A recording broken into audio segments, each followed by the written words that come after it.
بسم اللہ الرحمن الرحیم۔ تربیت کے طریقے کا تیسرا بلاک ہے، آخری حصہ۔ دوسرے امرہ کا معیار یہ ہے: نمبر 1، اخلاق کا اچھا نمونہ پیش کرے۔ دوسرا، نیکی، تربیت اور تبلیغ میں حصہ لے۔ نمبر 3، اپنے ذرائع کو ضائع ہونے نہ دے بلکہ انہیں اچھی طرح استعمال کرے۔ اپنے ذرائع کو ضائع ہونے نہ دے بلکہ انہیں اچھی طرح استعمال کرے جس سے جماعت و دین کو زیادہ سے زیادہ فائدہ پہنچے۔ تیسرا امر یعنی قانونی سلسلے کے مطابق چلنے کی طاقت رکھنے کا یہ معیار ہے۔ نمبر 1، اپنی صحت کا خیال رکھنے والا ہو، جماعتی اموال اور حقوق کا محافظ ہو۔ کوئی ایسا کام نہ کرے جس سے دوسروں کے حقوق کو نقصان پہنچے۔ قومی جزا اور سزا کو برداشت کرنے کے لیے تیار ہو۔ چوتھا امر کا معیار یہ ہے: کلام الہی کا شوق اور ادب ہو، خدا تعالیٰ کا نام اسے ہر حالت میں ادب اور ساکن بنا دے۔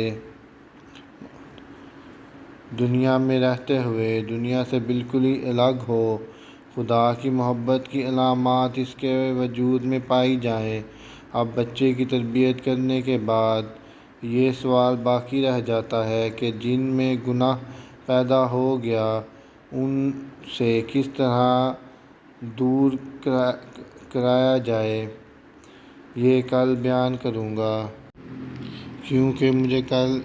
چونکہ کھانسی کی تکلیف تھی، اس وجہ سے کل کی تقریر اور آج کی تقریر کرنے سے جو عورتوں میں کی گئی، میرا گلا بیٹھ گیا ہے۔ لیکن احباب گھبرائیں نہیں، اللہ تعالیٰ چاہے تو ان تک آواز پہنچ جائے گی۔ میں اصل تقریر شروع کرنے سے پہلے دوستوں کو یہ نصیحت کرنا چاہتا ہوں کہ وہ ذکر الہی کی عظمت کو اچھی طرح سمجھیں۔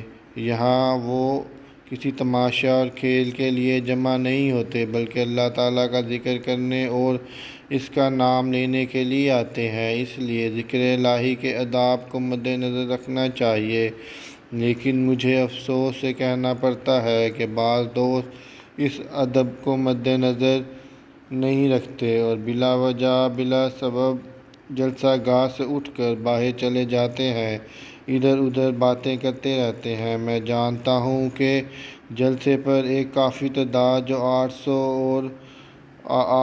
اور 1000 کے قریب ہوتی ہے غیر احمدیوں کی ہوتی ہے، اور وہ لوگ اپنے نفس پر جبر کر کے وعظ سننے کے عادی نہیں ہوتے اور ان کا کثیر حصہ جلسہ گاہ میں آتا ہے اور جاتا رہتا ہے، مگر تجربہ بتاتا ہے کہ وہی لوگ آنے جانے والے نہیں ہوتے بلکہ بعض احمدی بھی اس جلسہ گاہ سے باہر چلے جاتے ہیں کہ چلو ان کو باہر جا کر تبلیغ کریں۔ مگر یاد رکھنا چاہیے، مذہب میں انسان پر سب سے بڑا فرض اپنی جان کا ہوتا ہے۔